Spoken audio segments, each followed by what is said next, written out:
This should be a red alert for ComicsGate, just how far they've fallen. Now, you're going to look and you're going to say, okay, well, this is a pretty solid total for a start, and it is for like any indie creator or whatnot. But this is Dale Keown's Pitt. This is a very, very large property from the 90s.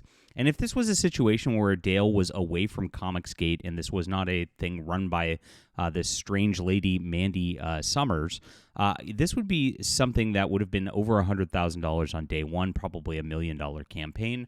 And it's not going to be at this juncture because ComicsGate and just that association with it is a big detriment to, of course, normal people actually reading books at this point.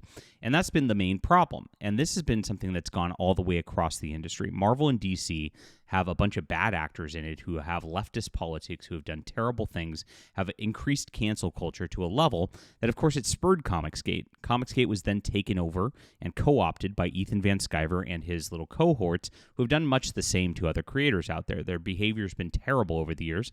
Mandy Summer, of course, has been a part of this as well, been engaging in cancel culture lately. Of course, I've been a victim of that as well. But they are not paying attention to the fact that there's a lot of different comic readers out there, and they're actually turning comic readers away.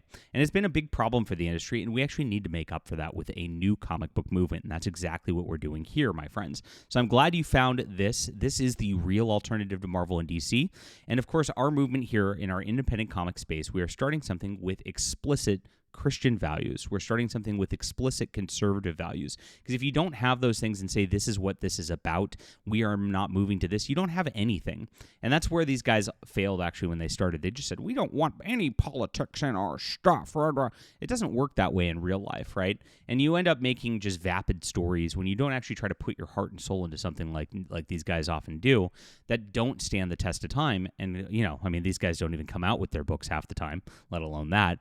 And that's been the major problem that's been out there. So we have an alternative for you guys, and I'm glad you're here. Hit the like and subscribe button and join us as we talk about all things in comics. And this is my comics Substack. I am posting books a page at a time right here, like webcomics, because I think the webcomic community is a lot healthier. It's about reading. It's about connecting with the characters, connecting with the creators, and actually doing things for real. Now, I am, of course, one of the most creative people in this space, is outworking pretty much everybody out there. We have 9 graphic novels in development. I've got a new short story that's getting colored right now that actually features some characters from Flying Sparks right here. I'm doing so on Substack and Subscribestar, and I like this better because, of course, it is all about story this way. You are actually patronizing me as an artist, and that's what the webcomic community does really well. A lot of those webcomics, they get thousands of people being paid subscribers on there, and that's a big deal because then I can create and I can just do the art without having to, go through just ridiculous hoops trying to do things. Because, look, in the comic world, let's be honest, in modern American comics, if it's not Spidey Man or Batman, people don't buy it. And they just do it based on those brands, based on brand loyalty and this weird collector's market, which is unhealthy and creates parasocial relationships. On the other side, it's I'm a YouTuber, Ethan Van Sciver, buy my things to own Eric July. And that's all you have. You have another parasocial relationship that's not about comic books. So I want you guys to get on here. If you really wanted ComicsGate to be something real, if you wanted your boy Zach to do something real, we've been doing it the whole time, and these guys have been actively trying to suppress us because they don't want you reading comics, because they'll see that if you get involved in a healthier community, of course, you're going to want to be away from that kind of thing, which is what we've cultivated. We've got a beautiful Discord that's all about comics and science fiction and fantasy. Good stuff, great people. And, of course, we have this here. So sign up for the Substack. It's in the description below, and get on here right now. Now, if you want to do a paid subscription, I would love that too. It's, of course, it's $5 a month. You get exclusives. I give more exclusives than anybody else out there. I have commentary tracks. I've got different things on script writing processes. I've got, of course, different exclusive comics that are not available anywhere else. 2 different ones running at the same time. We really work harder than everybody else and provide more comics than everybody else. That's why we're winning. That's why this has built to over 1,000 subscribers in the last couple of months, and I appreciate you guys being here and reading. Let me know if there's anything else. If you want comic reviews on here, whatever is actually comic related, I'm happy to do if it gets you on here. Let me know on Substack. Sign up and say, hey, I'd like, and if you become a paid subscriber, say I want more of this content. Happy to do that for you. This is the real customer relationship that you're supposed to do as a creator. Now let's get into what's happening with the launch of this Pitt omnibus right here. Thanks, guys, by the way, for all signing up. That's in the description below. They launched yesterday, Dale Keown's Pitt, after a huge controversy. Now, of course, Riot Press was supposed to put this out through Patrick Thomas Parnell, and then Dale Keown got manipulated by ComicsGate to cancel Patrick Thomas Parnell. We've revealed in different videos just the sort of drunken messages that Dale Keown sent. Dale's obviously kind of in a bad spot in his life, and we hope he gets some help and actually gets himself back on track here, because he's a very talented artist and a nice man from when I've talked to him. But he gets manipulated in this kind of thing very easily, especially when he drinks too much and the like. And there's been a bit weird manipulation going on with Mandy Summers as well, who's kind of like corralled him. I don't know what's going on there. There could be, I don't know. It's weird stuff going on for sure. And so this is what's going on. She took this over and decided to launch this. There's been a couple other controversies involved, including Michael Turner piece that was done that they're using as a cover for this, and they recolored. And of course, the guy's dead and probably would not be approving of this at this juncture. But that's something that, of course, has hampered the campaign. Now, during this, of course, they're going on Indiegogo rather than Kickstarter. And this is where ComicsGate always does things, right? So ComicsGate is here. And nobody else is also here looking at things. So they're only going for the ComicsGate audience at this juncture and nobody else. And that's exactly what's been shrinking and shrinking and shrinking. Ethan Van Sciver's latest campaign failed spectacularly on the same level. This is a sinking ship. I'm looking at the other ComicsGate kings, that they've anointed because they're former Marvel and DC artists. It's very cringy what they've done, again, and set up another gatekeeping thing, just like the mainstream industry. And all of them are at about half of what they used to be in terms of backers for actually reading the books, all while we're growing just with readers, because we don't even have to worry about that kind of thing. It's great. So this is a big all hands on deck moment. Now, while it's $62,000, that's a big number. It's because there's only 447 backers on day one, when this has been something that's been hyped up for over a year. It's a big property like Pitt. Dale Keown's like an artist that is legendary.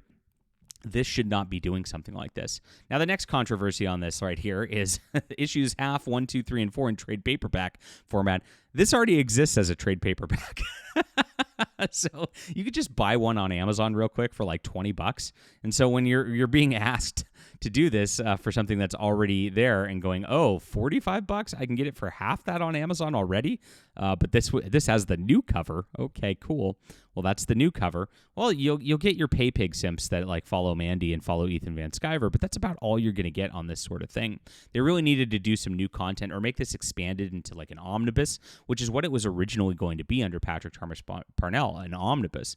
Now, an omnibus would have done very, very well, probably would have done a lot. And of course, they could have gone on Kickstarter and actually gotten normal comic fans to read this, but that's not what they want out of this. And that's exactly why it's having a lot of problem. Like I said, 447 backers is not a ton for something like Dale Keown. He should be in the level where he's getting 10,000 backers for a campaign, and you usually get about a third of the campaign on your first day, especially when it's been hyped this level up front like this. And so they did not even 500 backers on their first day, which means they're going to end up with maybe 1,500 backers, which is kind of the number we've been saying that's been at ComicsGate lately. That is kind of their cap at this point. There's about 1,500 people that are Ethan Van Sciver pay pigs at this point, and that's all they do. They used to be 10,000 people reading, but since Ethan Van Sciver's behavior's been terrible, since he's been a canceling creator, since, of course, he's created this network of weirdos around him at this juncture, it's been a big problem that nobody really wants to be around this movement anymore. Now, Edwin talked about the launch of this, saying, and he breaks these down by the numbers pretty well, and he says, interestingly, the campaign title does include Keown's name. The splash graphic for the campaign video includes Image Comics logo, which is never a good thing, because they could get taken down for that. In the first 15 minutes, it acquired 89 backers only, and of course the package collects Pitt issues 1 through 4, and updates will be following, as he says. And so he followed this over the day with an estimated delivery date of June 2026. By the way, why would it take till June? Why would it take a full year to deliver on something that, again, is already a trade paperback? You just have to slap a cover on it and get it printed. It takes like 15 days, maybe 30 days to get that done. You send it to a fulfillment center, they get it out within a month. Not hard to fulfill. I mean, this is really ridiculous that they're making it take this long on this kind of thing. So it was at the 1 hour mark was 185 backers at this level, and they launched it on a live stream. Now, the live stream did really, really well, but it dwindled over time. Over the second and third hour of the live stream, they only got about 50 backers for each of those, and that's what ended up where it's at. You can get all of Pitt on eBay right now. This is the entire series, half through 17. Whereas this is 4 issues for $100. Seems like a better deal right here, which is pretty funny on that level. Now, this is not the only, of course, thing that's being done like this. G.I. Joe and Transformers are all being done, but they actually made full-on omnibuses of those, and that's why those actually went very well into the campaigns. They should have just done a full 17-issue omnibus and sold it for $100 each. I think fans would have been happier about that. But what they're going to try to do is drag this out over and over and over again. And as you can see, a lot of people are trying to post about it, trying to get it going. You have this guy who even made a trailer for it. And after all the stops, after all the virtue signaling, it's really not doing that well in terms of backers. It really should have done way more than 417 backers on its first day, and that's exactly where it's gone. So it's going to start slowing down now because this is just kind of how it goes. And the campaign owner on Indiegogo platforms, Mandy Summers, ComicsGate affiliated campaigns, have a tendency to demonstrate a U-shaped funding curve during the most activity near the first and last days of funding. Ethan Van Sciver recently conducted a 30-day campaign for Cyberfrog Universe prequels, generating a 104,000 from 940 backers in its first 24 hours. The Pitt campaign trends for 50% of that backer total and 65% of the funding. Van Sciver's campaign dropped from 940 backers on its first day to 59 on its second. And because the Pitt campaign had a lower absolute total on day 1, this kind of have a slightly better comparative activity on day 2. But he expects that it's going to drop, and it's going to drop like a rock, which it will because they only have that one little audience at this juncture. Now, with all the controversy surrounding all this and people not wanting to support ComicsGate and Mandy Summers and the like with their terrible attitudes and their anti-comic book attitudes at this point, you really see that this is something that is just pretty sad for Dale Keown, who should be doing much better than this. All right, leave a comment down below with what you think about this. Please hit the like and subscribe button. Please sign up for my Flying Sparks Substack right now. I call it Flying Sparks Substack. There's going to be a lot of different comics on here over the years, and we're going to be building this and building awesome new content for you guys. Amazing stuff. This is where real readers are at. These guys all promise that they're going to be focused on comics first. We do that. If you notice, I don't really live stream. I don't spend my time doing this. I spend my time creating comic books. And actually, I write journalism. I write books. I write comics. This is really what we're doing over here. We are the real alternative to what was going on in the industry, the real creatives over here. And I hope you'll join us. Thanks for being here. This is in the description below. And I do have a web store. It's got all of my physical stuff on it as well. Make sure, for those who like to physically read, we have something for everybody, and that's what we try to do here. Grab this in the description below, guys. Grab some books. Start reading on this weekend. This is the way forward, and I appreciate you being here, and I appreciate you caring about comics.